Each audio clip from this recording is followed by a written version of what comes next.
Спонсор выпуска новостей – торговый центр «Фабрикант». Торговый центр «Фабрикант» приглашает за покупками. Широкий выбор качественной обуви, детский гипермаркет, мебель и техника. Безопасно и удобно для покупателей. Город Магнитогорск, Ленина 89, здание обувной фабрики.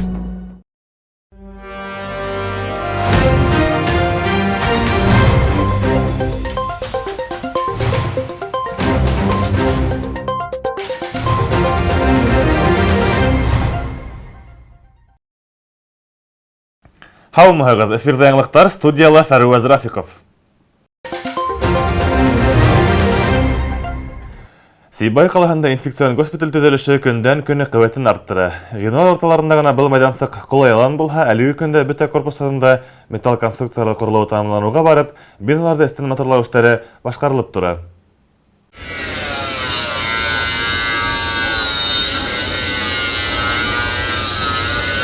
Медицина учреждениеһы ҙурлығы менән генә түгел, күрһәтелгән сифатлы медицина ярҙамынан да айырылып тормаҡсы. Госпитален сынапта тиеп төҙөлә. Бөгөнгө көнгә бында корпустарҙың 70% металл конструкциялары төҙөлгән дә инде. Төҙөүселәр бер тәүлек эсендә уны 100%-ға башҡарып ҡуйырға иҫәп тота. Каркас ҡуйылыу менән уны тыштан көпләй ҙә башлайҙар. Шулай уҡ ҡыйыҡлау ҙа оҙаҡ көттөрмәйәсәк. Етәкселек белдереүенсә, 10-февралгә тиклем бөтә корпустарында каркастары төҙөлөп бөтөп, ҡыйыҡланып ҡуйырға тейеш. Шунан төҙөүселәргә ҡышҡы һалҡында өшөп йөрөп бөтә. Улар төҙөлөштөң эске эштәренә күсә, йәғни корпустар эстән бүленәсәк, электр үтә үткәрелеп, иләтеү ҡоролмалары урынлаштырыласаҡ. Объектта эшсе көстәр етерлек. Эшкә 250-нән ашыу кеше, 35 берәмәк техника йәлеп ителгән. Төҙөлөш дәүлек әйләнәһенә туҡтамай дауам итә.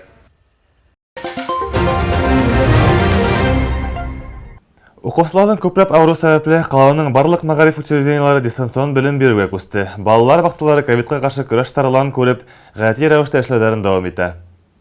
Роспотребнадзордың Башҡортостан буйынса бүлеге төбәктә эпидемиологик хәлдең киҫкен булыуын белгертә. Ковид-19 сире көндән-көн нығыраҡ таралғанлыҡтан, ҡалабыҙҙың бөтә мәктәптәре, лицей-гимназиялары ситтән тороп уҡырға күсерелде. Өҫтәмә белем биреү учреждениялары ла дистанцион рәүештә эшләй. Балалар баҡсалары ғына кескәйҙәрҙе әүәлгәсә ҡабул итә.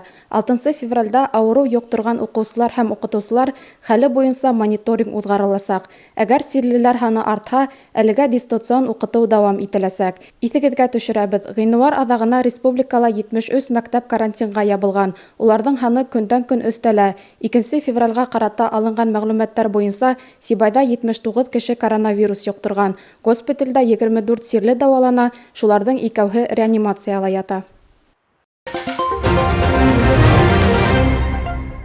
Сибай ҡалаһында ковид йоҡтороусылар һаны күбәйгәндән күбәйә. Балаларҙың да ауырыуы хафаға һала.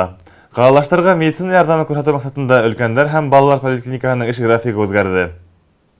Был сире медицина персоналында урап үтмәне. Хеҙмәткәрҙәрҙең 10% сирләүгә ҡарамаҫтан дауаханала күсергәнешле эшләй. Ситтән йәш көстәр дә ҡушылды. Башҡорт дәүләт медицина университеты ординаторҙары, 1-5 курс студенттары Сибай медицина колледжынан ҡыҙҙар-егеттәр белгестәргә ярҙам күрһәтә.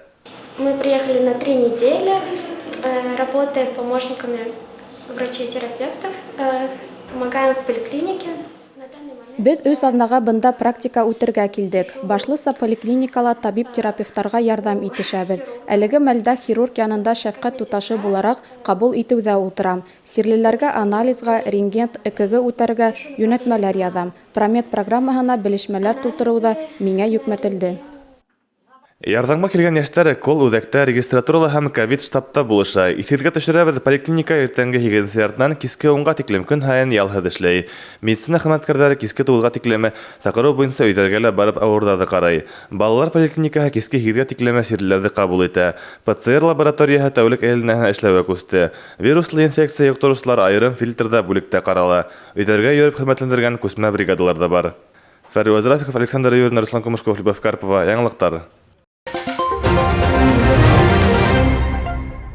Был бүгенге көндәге бөтә яңылыҡтар. Һеҙҙең өсөн мин Фәруәз Рафиҡов эшләнем. Беҙҙең бөтә сығарыштарҙы ла Instagram, бәйләнештә һәм YouTube селтәрендә ҡарай алаһығыҙ. Һау булығыҙ!